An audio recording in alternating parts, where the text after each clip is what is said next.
Le British Museum recèle de véritables trésors sur les civilisations anciennes, sauf apparemment sur les Israélites. Jonathan, je viens de parcourir le musée et je n'ai pas vu grand-chose concernant la grande histoire de l'ancien Israël. Où est-ce passé? Eh bien, à vrai dire, nulle part. Ce sont des histoires fabuleuses qui font partie du patrimoine littéraire des débuts d'Israël. Mais on ne peut pas les étayer d'éléments archéologiques. Que faut-il en conclure? Est-ce à dire que l'Ancien Testament n'est que pure fiction? Et l'Exode, et l'invasion du pays de Canaan? Nous n'avons aucune trace archéologique de l'invasion de Canaan. Les Israélites attaquent Jéricho et les murs de la ville s'effondrent miraculeusement. À cette époque, Jéricho n'était pas défendu par une muraille. Ils massacrent les habitants, puis s'en vont détruire d'autres villes. À ce moment-là, la plupart des villes citées n'étaient pas occupées. Et ils prennent possession du pays de Canaan. D'après moi, les Israélites étaient des Cananéens.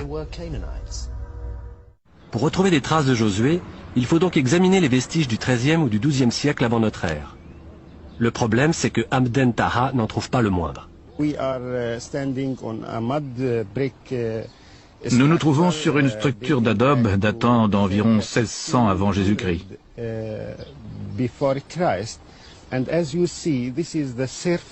Et ce que vous voyez là est le sommet du tel, ce qui signifie que le site a été abandonné à la fin du XVIe siècle et n'a pas été réoccupé ensuite.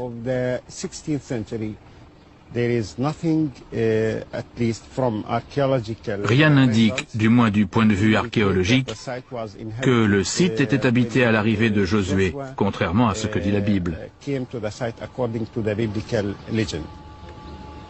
Mais l'autorité palestinienne, responsable de ces fouilles, a également besoin de touristes.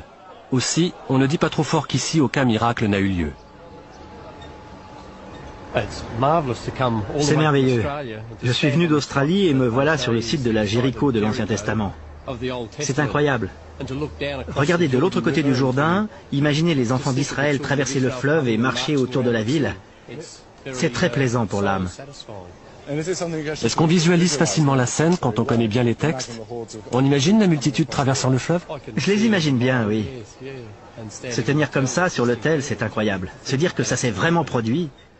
Au XIIIe siècle, époque à laquelle nous datons l'Exode et la conquête israélite, s'ils ont eu lieu, cet endroit n'était absolument pas habité. Le voilà le vrai miracle. Josué a détruit un site qui n'existait même pas. Aujourd'hui, presque tous les spécialistes, aussi bien de la Bible que de l'archéologie, admettent que Jéricho ne peut pas avoir été détruite par les Israélites arrivant d'Égypte. Cette histoire ne colle pas. Le livre de Josué cite 12 villes cananéennes décimées par les Israélites. Mais aujourd'hui, les archéologues affirment que sur ces 12 villes, 11 étaient soit inhabitées, soit intactes. C'est donc une toute nouvelle version de l'histoire qui se fait jour. Les Israélites ne sont jamais allés en Égypte.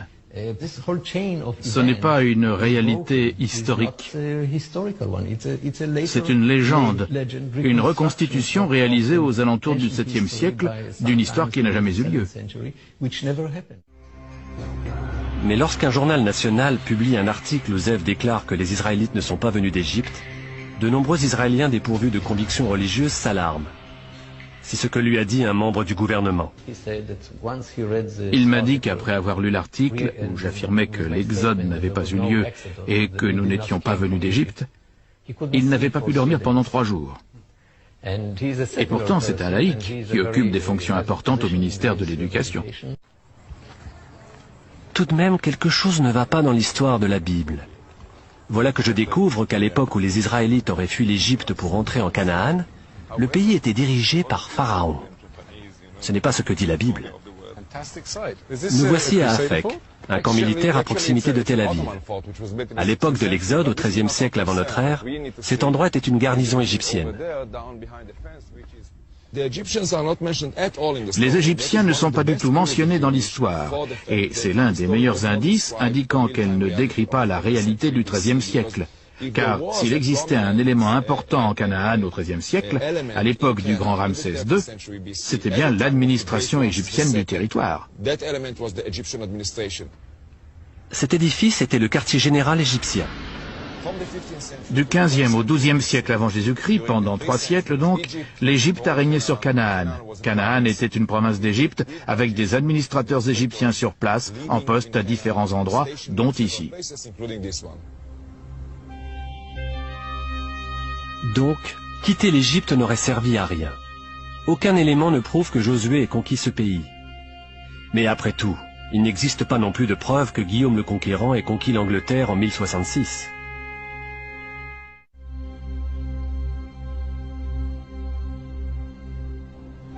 Aucun élément historique ne prouve que les Israélites sont arrivés ici depuis l'Égypte et ont conquis ce pays. Et aucune source autre que la Bible ne mentionne le grand royaume dirigé par David et Salomon depuis Jérusalem.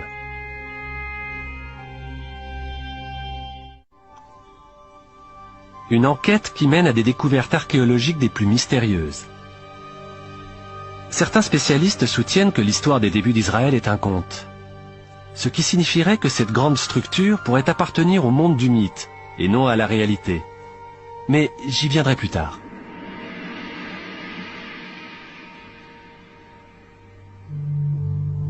Ce que j'ai découvert jusqu'ici, c'est que le récit ne cadre pas avec l'histoire.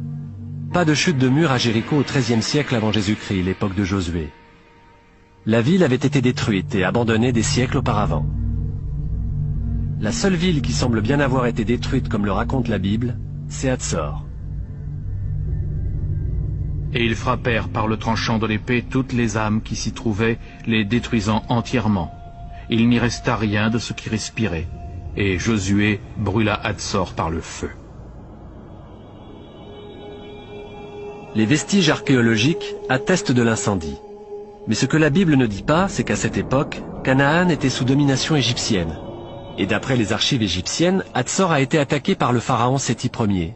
Si Josué est arrivé plus tard, peut-être a-t-il manqué l'événement. Nous savons que vers l'an 1300, Séti Ier a détruit Hatzor, car il s'en vante dans une célèbre inscription. Est-ce que ça a vraiment signé l'arrêt de mort de Hatzor? Est-ce que les Israélites ont, plusieurs siècles plus tard, décidé de revendiquer cette victoire et dit « c'est nous qui l'avons fait » C'est une possibilité. Nous n'avons aucune preuve archéologique pour Josué. Aucune preuve d'une conquête telle que la Bible la décrit. Il n'y a pas eu d'exode, pas comme le dit la Bible.